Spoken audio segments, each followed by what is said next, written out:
ایک خوبصورت گاؤں تھا جو پہاڑوں کے دامن میں بنا ہوا تھا۔ وہاں کی راتیں ایسی اندھیری ہوتی تھیں کہ ہاتھ کو ہاتھ نظر نہ آتا۔ گاؤں والے کہتے تھے کہ ان راتوں میں انسان اپنے دل کی آواز بھی سن سکتا ہے، اور کبھی کبھی وہ آواز اسے غلط راستے پر بھی لے جاتی ہے۔ اس گاؤں میں ذیشان نامی ایک نوجوان رہتا تھا۔ عمر تقریباً 30 سال، قد لمبا، چہرہ سنجیدہ، اور دل میں ایک پرانی تکلیف دفن تھی۔ وہ اکیلا رہتا تھا۔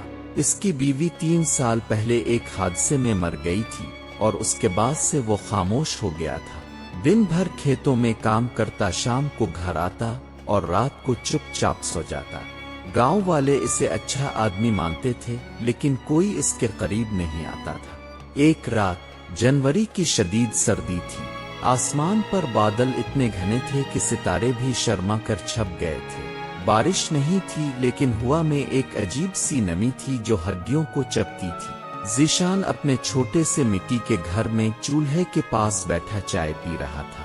باہر کتوں کے بھونکنے کی آوازیں آ رہی تھیں، لیکن وہ عام سی بات تھی۔ اچانک دروازے پر دستک ہوئی، پہلے ہلکی، پھر زور کی۔ ذیشان نے چونک کر دروازہ کھولا۔ باہر ایک آدمی کھڑا تھا، لمبا، کمزور، کپڑے پھٹے، پرانے، چہرے پر مٹی اور خوف کے نشان تھے۔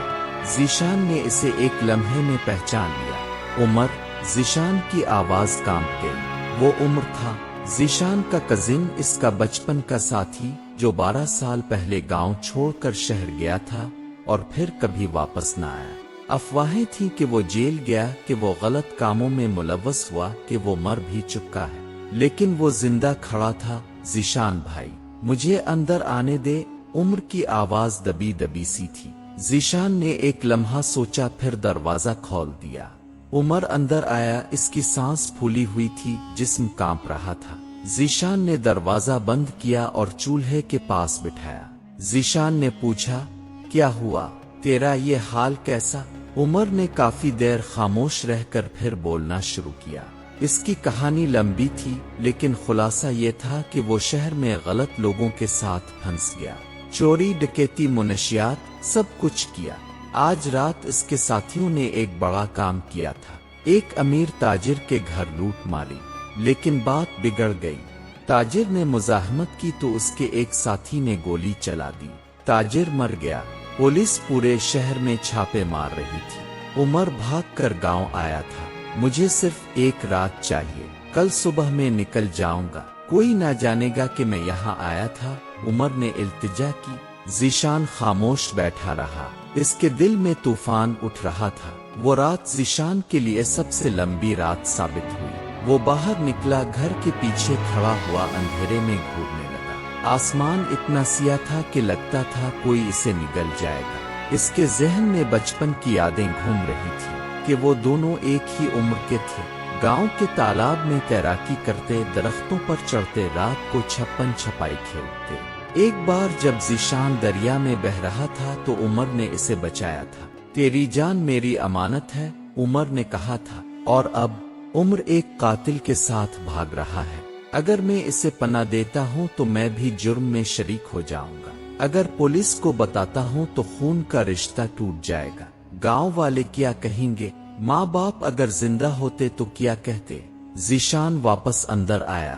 عمر سو چکا تھا چولہے کی گرمی سے۔ سلمان اس کے پاس بیٹھ گیا اور اس کا چہرہ دیکھنے لگا۔ 12 سالوں میں عمر بہت بدل گیا تھا۔ آنکھوں میں وحشت، چہرے پر جھریاں، ہاتھوں پر زخموں کے نشان۔ رات گزرتی گئی، ذیشان سو نہ سکا۔ وہ بار بار باہر جاتا، اندھیرے میں چلتا، سوچتا۔ ایک طرف قانون تھا، دوسری طرف رشتہ۔ ایک طرف اپنی عزت، دوسری طرف عمر کی جان۔ سحری کے وقت جب آسمان پر ہلکی سی سرخی نظر آنے لگی تو ذیشان نے فیصلہ کر لیا۔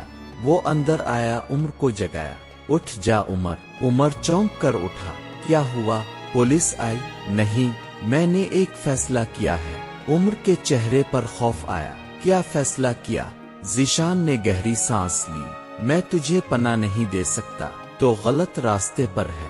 اگر میں تجھے بچاتا ہوں تو کل کوئی اور بچپن کا دوست میرے دروازے پر آئے گا اور میں پھر وہی غلطی کروں گا۔ قانون کو اس کا کام کرنے دے۔ عمر کی آنکھوں میں آنسو آ گئے۔ ذیشان بھائی، میں توبہ کر لوں گا، مجھے ایک موقع دے۔ ذیشان کا دل پھٹ رہا تھا لیکن وہ ڈٹ گیا۔ نہیں عمر، یہ اندھیری رات گزر جائے گی اور صبح صحیح اور غلط کا فیصلہ کرے گی۔ اس نے اپنا پرانا کوٹ اٹھایا اور عمر کو دیا۔